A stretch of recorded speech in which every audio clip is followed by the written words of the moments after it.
In some of the earlier parts of the video about Halo Outpost Discovery, I made mention of things like dog tags, and unfortunately I didn't get a chance to show them or talk about them, but that's being rectified in this part. The Halo dog tags were something that was just a nice special addition to the Halo Outpost Discovery experience, in which that through various activities, or depending upon what kind of various tickets that you had or where you got your tickets from, you would get a dog tag free of charge, or essentially included with the price of your ticket.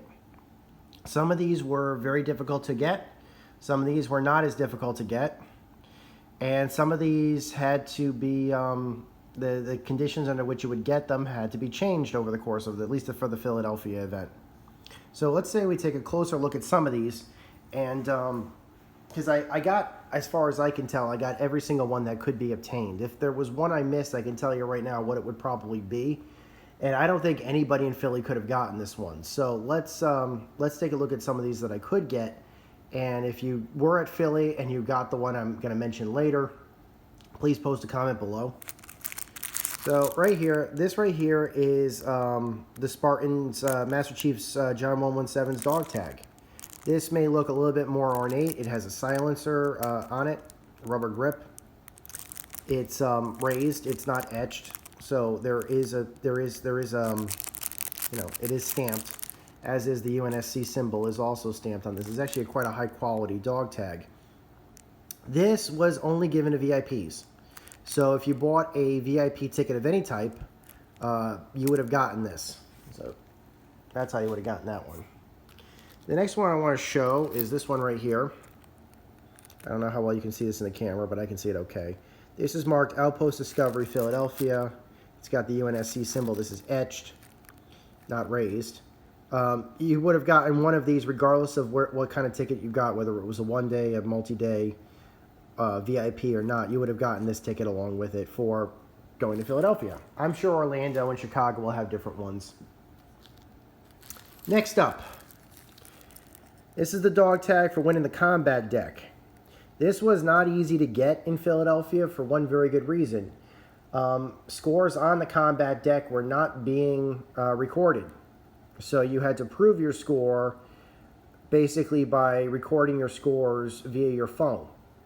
So if you got a high score on the combat deck, the combat deck was basically like the laser tag game, then the idea was you would have to basically take a picture of your score and show that to the booth to prove that you earned it. As far as I know, the score was not individual. Like if your team won for whatever reason, you would not, that wouldn't earn it. But if you got a high enough score, that would do the trick. And from what they told me, they would stack scores. This one is for the training grounds. This is for the VR experience. Once again, that was, even though that was a 3-on-3 game, it was based on score, and you had to get a score of 10,000 in training grounds to earn this. I actually did. So I'm very proud of this one. This one was really not easy to get, but certainly worth it. This one right here was the first dog tag I ever earned. It might have actually been some people's very first dog tag they ever earned. This was the Pelican training dog tag that you'd get for a successful run on the Pelican. As you guys saw from my my earlier part, I think it was for part 2, I gave some tips about how to win Pelican training and how difficult it was to win Pelican training, because you basically have to function as a team, and if you either win as a team or you fail as a team. But yeah, no, Pelican training was the first dog tag that I earned, and I was very happy about it. Let's see what we got for this one here. This one was the Covenant Escape. This one was for winning the Covenant Escape room. Again, you would earn this as a team. I believe Covenant Escape had a maximum of 6 players simultaneously, but they could push it to 7 if the time was down. Everybody, if you won the Covenant Escape, you would win this tag.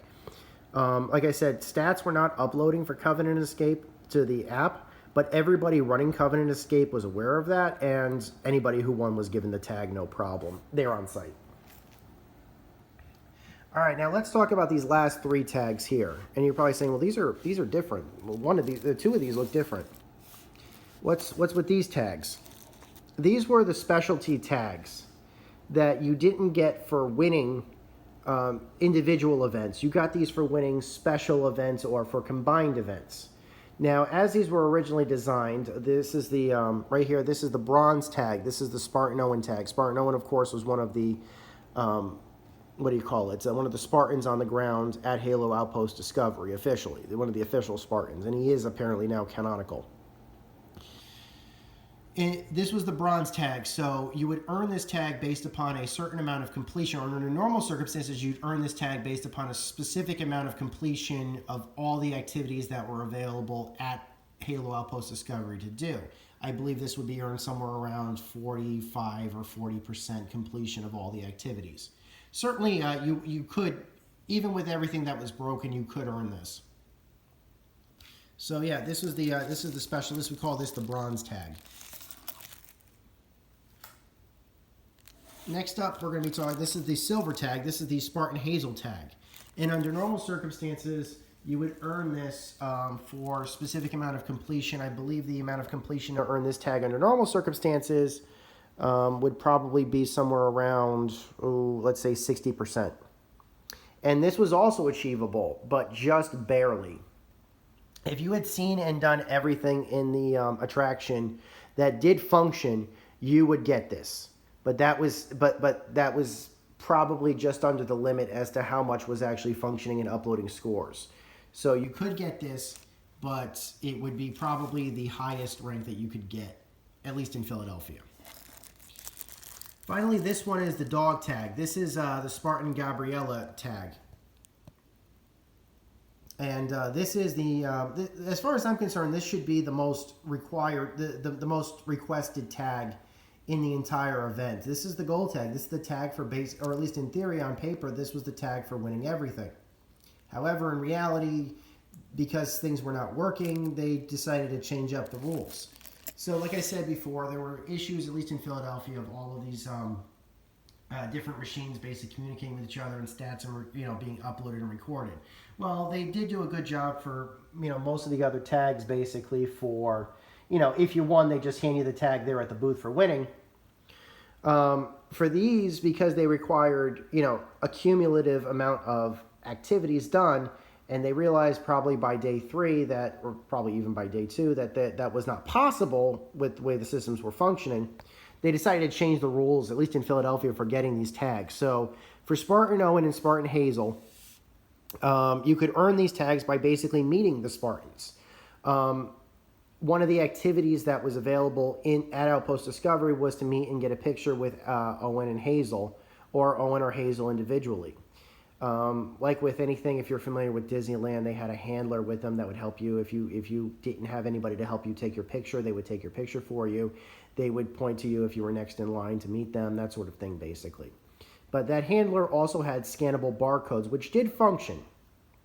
And you would basically scan the barcodes, or they changed it so that part of the activities that you would be expected to do was to scan barcodes for that you met Hazel and Owen.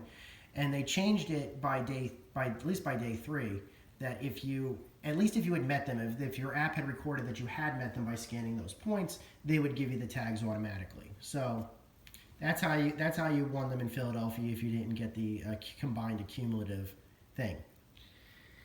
Gabriella's was a little bit different. With Gabriella's tag, like I said, this would probably be somewhere around 90 to 100% completion under normal circumstances. However, they decided to change it because that just wasn't possible, and so what they did instead was scattered around Halo Outpost Discovery were several secret data caches. At least that's what they refer to. They were essentially barcodes hidden on different surfaces all throughout the entire, hall, whatever you want to call it, the entire outpost. Your objective, or at least part of one of the, a series of the objectives that you were working on, was to scan those 8 barcodes. And basically, scanning those would add to your cumulative score for the event. They changed it, because those were Gabriella's assets, the AI you remember from part 1. The idea was that they changed it so that if you proved that you did scan all 8 of those tags, the barcodes, whatever you want to call it, and you showed them your app, they would give you the tag. So that's basically what they changed it to. I'm actually okay with that, because finding all 8 tags was possible within a day, with the exception of, unless you were, There were a couple of issues with it occasionally, but it was certainly doable. And it was a fun activity to basically go, searching around the entire spot, or at least asking other people, did you see a tag here or did you see a tag here? So these are probably the three toughest to get in the entire event. There is one, of course, that I didn't get, and you're going to tell me, well, what about the marksman training? What about the act? That act that did not actually, like I said, it would have required, under normal circumstances, it would have required a score of 5,000 to earn that tag. The highest score that I could get individually on one game was 3,300, and that was because the stations were not functioning properly. But even if it was, from what I was told, I asked everybody, they did not get marksman training, at least in Philadelphia, that those tags were not there, were not available. So yeah, even if you did get the score, it would record on the app, no problem. On a best case scenario, if you were able to actually get that high score, but they didn't have the tags on site, unfortunately. So yeah, that's the one tag I don't have. By day 3, I saw plenty of people walking around like they were Mr. T, basically wearing all of these tags. And I always thought that was really cool. But yeah, that's all the tags. That's the tags that you would get from Halo Outpost Discovery. You had to earn them, but you could earn them.